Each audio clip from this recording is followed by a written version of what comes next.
I think it's extremely important here in the next couple of months not to have any earth-shaking changes with regard to defense and foreign policy.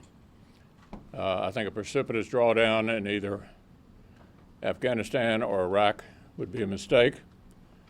I've so said publicly yesterday, and I hope that's precisely where these discussions end up. In Somalia, the discussion Somalia and Iraq and Afghanistan, none of those places are nearly as secure if we leave as they are if we're there. Particularly in Afghanistan, if we want to continue to move forward with a peace discussion with the Taliban, I think we have to have a presence. And if we want to have any chance of enforcing a peace agreement that involves the Taliban, we have to have a presence. And I hope we're looking carefully at the number that you'd have to have for that presence to be meaningful in those three places and anywhere else in the world that we're thinking about repositioning. All of these things have significant long-term consequences.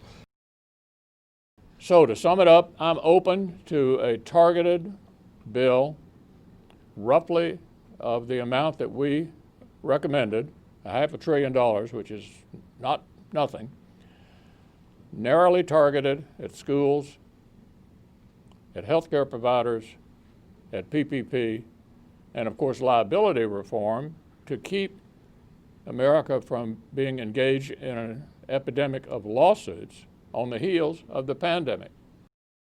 The House Democrats and the Democrats here in the Senate, for that matter, seem insistent on clinging to this multi-trillion-dollar liberal wish list that they've put out there, even as their majority, the Democrat majority in the House, continues to shrink by the day.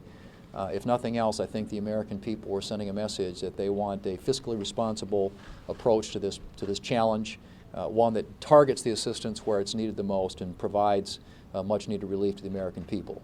So